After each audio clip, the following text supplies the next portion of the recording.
जय माँ इंद्राक्षी, जय अम्बे। इंद्राक्षी धाम में दर्शकों आप सभी का हम हार्दिक स्वागत करते हैं। आज के दिन जिन जातकों का जन्म दिवस है, मैरिज एनिवर्सरी, उन सभी को हमारी तरफ से बहुत बहुत शुभकामनाएं। आज इस अंक में हम बात करने वाले हैं होली का महोत्सव हम कब मनाएं। और हम जो होली के महोत्सव में दो महोत्सव आते हैं, एक आता है होली का दहन और एक आता है दुल्हड़ी, यानी कि जिस दिन हम फाग खेलते हैं, होली खेलते हैं, रंग वाली होली खेलते हैं। क्योंकि बड़ा ये सारी चीज़ें पेचीदा सी होती जा रही है कि हर तीज त्योहार बड़े लोगों में कन्फ्यूज़न पैदा हो जाता है कि कब करें, कैसे न करें, कोई कब कह रहा है, कोई कब कह रहा है ना? तो आइए आपको हम शास्त्रोक्त प्रामाणिक रूप में बताने वाले हैं कि कब सही है और बाकी आप लोगों की अपनी सबकी इच्छा है। इसी के साथ-साथ एकादशी का भी हर बार का कई बार ऐसा हो जाता है कि हम एकादशी का व्रत कब रखें। तो इस अंक में आपको होली का दहन, फाग और एकादशी, हम तीनों के बारे में इस अंक में आपको जानकारी दे रहे हैं। और ख़ास तौर से जो हमारे साधक हैं, हमारे दर्शक हैं, वो हमारी बात को ध्यान से सुनने का प्रयास करें और इस अंक को, इस वीडियो को आगे तक लोगों तक शेयर कीजिएगा। आइए पहले हम आज का पंचांग देख लें।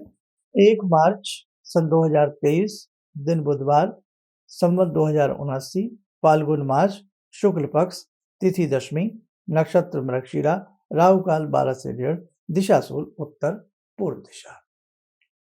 आज 1 मार्च में हम प्रवेश कर गए हैं। नया संवत्सर, नया वर्ष प्रारंभ होने ही वाला है और बसंत ऋतु का राज आने ही वाला है।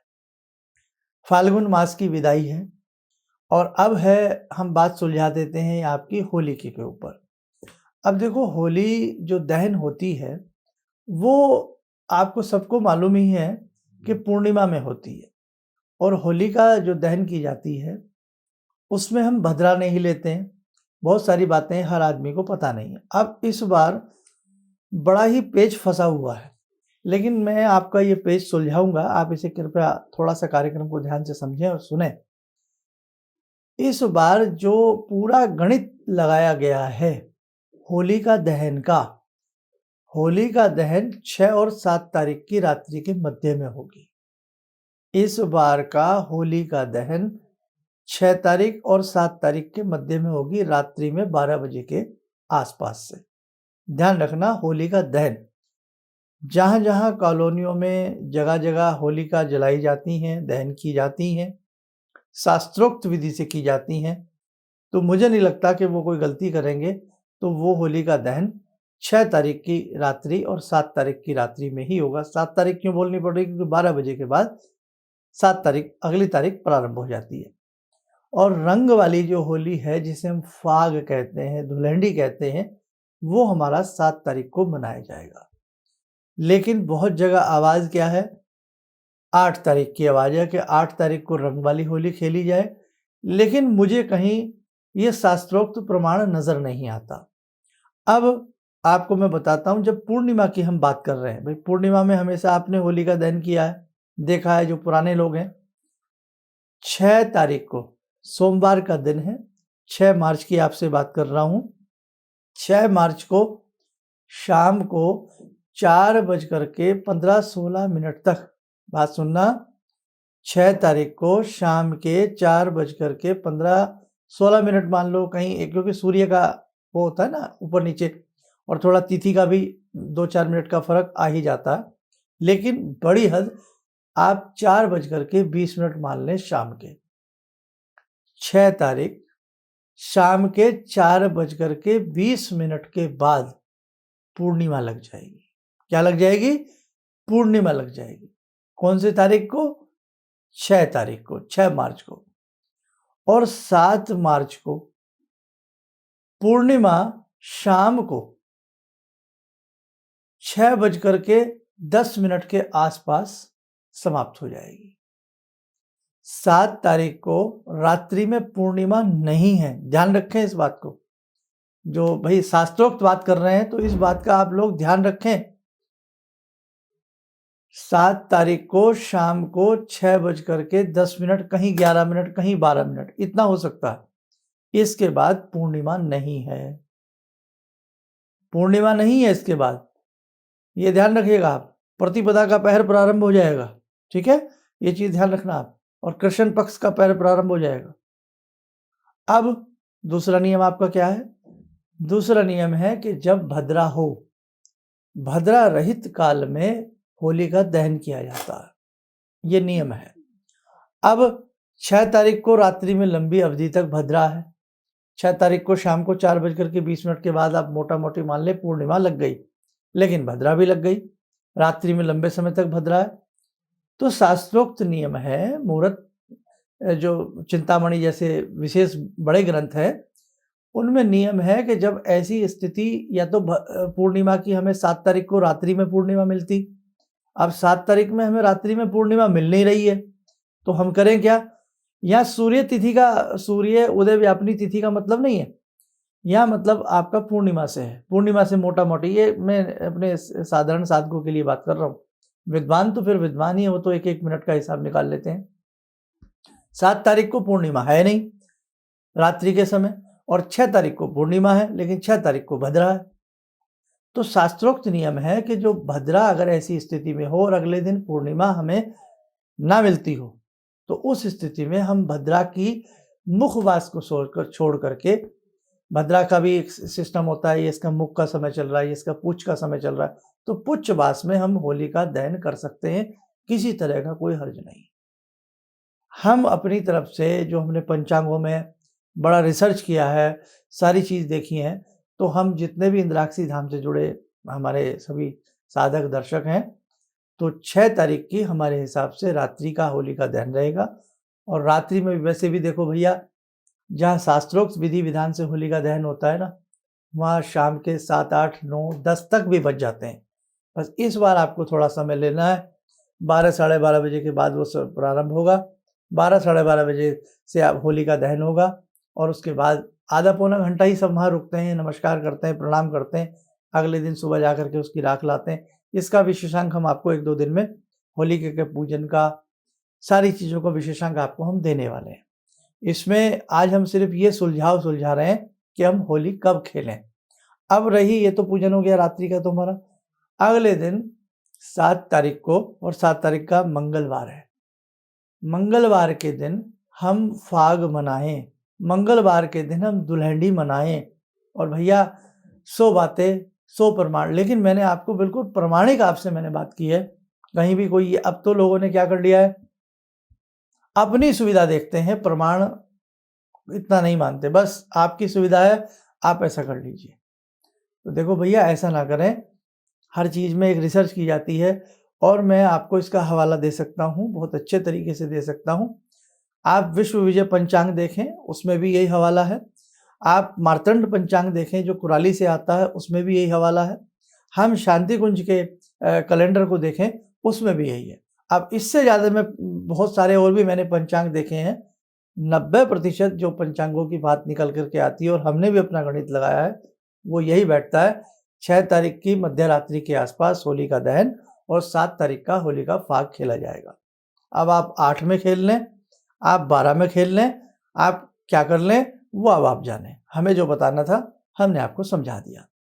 एकादशी का भी सुन लीजिए। एकादशी में जैसे अब ये मैं होलिका की बात तो ये हो गई ना, अब होली मनाए कैसे, होली का पूजन कैसे करें, ये सारी चीज़ें आपको होली का विशेषांक में हमारी मिल जाएंगी, ठीक है। होली का दहन की रात्रि बड़ी महत्वपूर्ण रात्रि होती है। चित्कार मारते हुए जब होली का दहन होती है ना, साधक अपनी कुंडली को वश में करते हुए, जागृत करते हुए, या अपने मन को वश में करते हुए, अपनी भ्रकुटी में ज्योति जलाते हुए नाना भांति की तप साधनाएं शिक्षाएं करता। तो कुछ चीज़ें हम भी आपको होली का दहन की विशेष बातें बता देंगे। और वैसे तो हमने पिछले 20 साल से बहुत एपिसोड ऐसे बनाए हैं, हमारे पुराने एपिसोड भी देखोगे तो बहुत आपको उसमें जानकारी मिल जाएगी। अब आज तारीख क्या है? आज है 1 मार्च, ठीक है। आज क्या तारीख है? 1 मार्च। 2 मार्च की कल भी एकादशी है और परसों भी एकादशी है। पहले बार भी ऐसा ही हुआ था। तो जो एकादशी का व्रत वैष्णव लोग लगते हैं, गृहस्थ लोग रखते हैं, वो 2 तारीख का, यानी कि 3 तारीख का, हाँ, वो 3 मार्च का एकादशी का व्रत रखें। इस बार की जो एकादशी है वो आंवल की एकादशी है।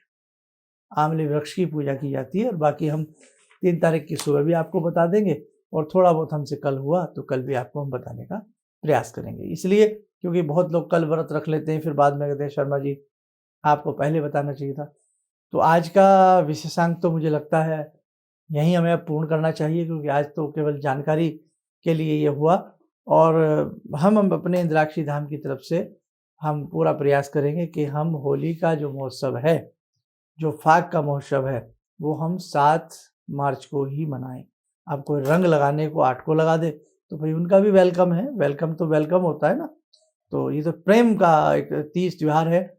और आप देखो ना, एक नववर्ष जब हमारा प्रारंभ होता है, अब एक तरह से नववर्ष प्रारंभ ही मान लीजिए, क्योंकि होलिका से अगले दिन हमारा महीना बदल जाता है ना। अब और उसके साथ साथ नई ऋतु बदलती है, नया संवत बदलता है, और संवत एक नए वर्ष की खुशी में किस प्रकार से हम लोग विनोद प्रमोद के साथ, हास्य के साथ होलिका का अपना तीज मनाते हैं। और भी इसके होलिका के तीज के अनेकों प्रमाण हैं। हिरण्यकश्यप के बारे में भी हमने आपको कल परसों बताया था। तो बहुत सारे ऐसे प्रमाण हैं। आइए साथियों, समय हो चला आज की ध्यान साधना का। आज की ध्यान साधना में हम जुड़ते हैं भगवान सदाशिव शंभु से।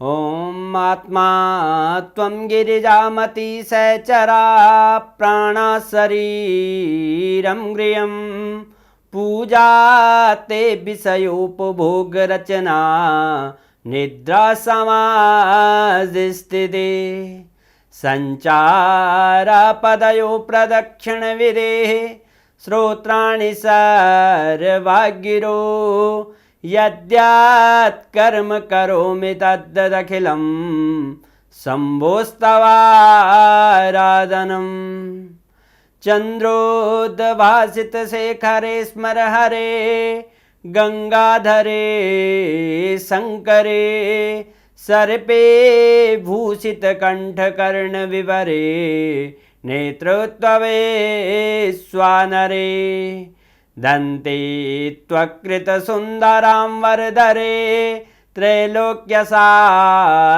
हरे मोक्षार्तिं कुरु चित्तवृत्त्यमचलं मन्येस्तु किं कर्म वे वन्दे देव उमापतिं सुरगुरुं वन्दे जगत्कारणं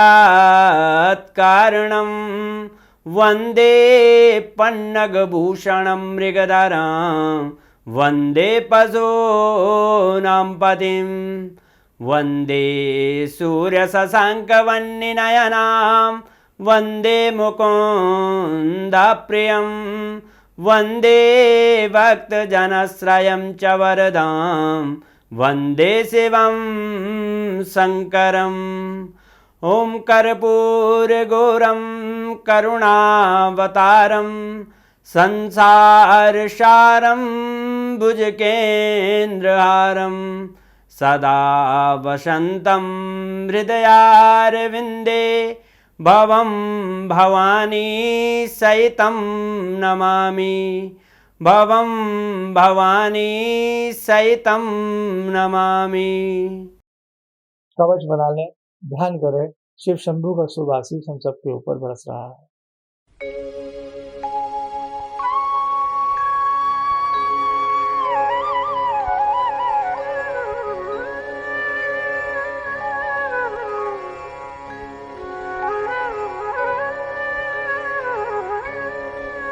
ओम बोलते ही चित्रों में सामान्य हो जाए।